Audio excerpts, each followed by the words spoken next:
And we wanted to take a moment and just update individuals. For those of you who may be familiar, in 2014, 43 students were made to disappear. So in 1968, the student movement was very strong in the United States, as it was in Mexico and in other parts of Latin America. And the Mexican government in 1968 killed its own citizens, captured some of the survivors, tortured many of them, and then everybody, the student movement basically went underground because they feared for their lives.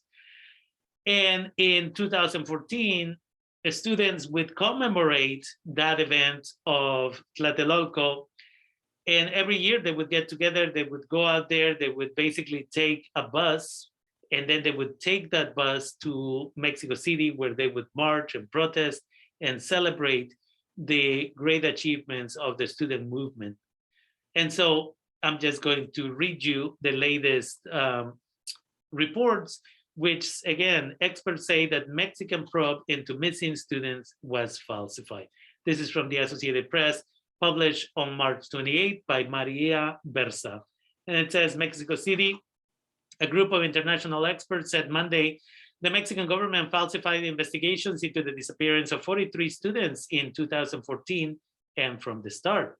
Former Colombian prosecutor Angela Buitrago said the experts found evidence that authorities withheld or falsified evidence from the start of the search. It was falsified from the first day to the last day, said Buitrago, who is part of the Inter-American Commission on Human Rights group supporting the investigation. Buitrago said investigators, prosecutors, and military personnel altered crime scenes and records. A government drone obtained by the experts showed Marines and police climbing around the area where the students were allegedly killed with little control. The students from Teachers College were abducted by local police in southern Guerrero state, who presumably killed them and burned their bodies. But investigators sought to quickly resolve the crime through illegal searches, detentions, and tortures of subjects. Mexico has asked the Israeli government to extradite a former top security official, Tomás Herón, who was the head of the Federal Investigation Agency at the time of the abduction. He's been sought on charges of torture and covering up the disappearance. Herón fled to Israel in August of 2019, where he may have connections to an Israeli firm that sold the Mexican government spyware during his time in office. Herón oversaw the Criminal Investigation Agency of the Attorney General's office and also its forensic work in the 2014 case. Most of the students' bodies have never been found, though burned bone fragments have been matched to 3 students. And again, I want to stop here. This is not part of the report, but in one of those, it was just a finger, not the rest of the body, but the attempt was to make us believe, look, they burned them and they missed this bit. And again, nobody seems to believe that in Mexico. Many of us who follow this type of stories don't believe it here in the United States. The investigation had long been criticized by the families of the 43 students who disappeared in September, who were made to disappear in September of 2014, after they were detained by local police in Iguala in the southern state of Guerrero, Mexico. They were allegedly handed over to a drug gang and slain and have not been heard of from since. Herón was at the center of the government's widely criticized investigation, which has failed to definitely determine what happened to the students. 2 independent teams of experts have cast doubt on the insistence of the Mexican officials that the student bodies were incinerated in a huge fire at a trash dump. Many of the suspects arrested in the case were later released, and many claim they had been tortured by police or the military.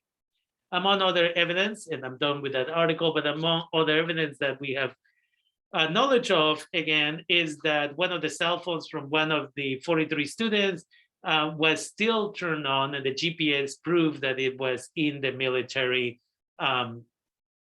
barracks, but the Mexican government wouldn't allow anybody to go in there. So that's one. And again, there were other individuals who look at information to show that on the night that supposedly the bodies were burned, it had been raining. And so it would have been very difficult to be able to, again, start that huge of a fire and make it last for so long. Satellite evidence that has been reviewed never has shown that there was a fire on that night.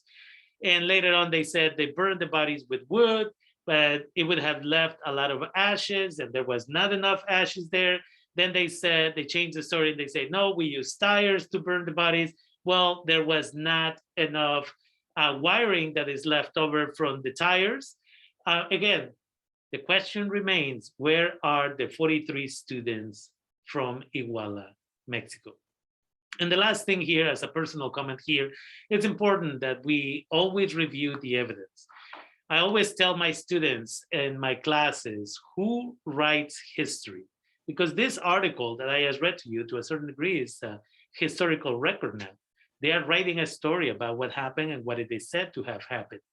But who writes history and to whose benefit? Here, the author, Maria Versa, calls the school a radical school, I believe it's what the word that she uses.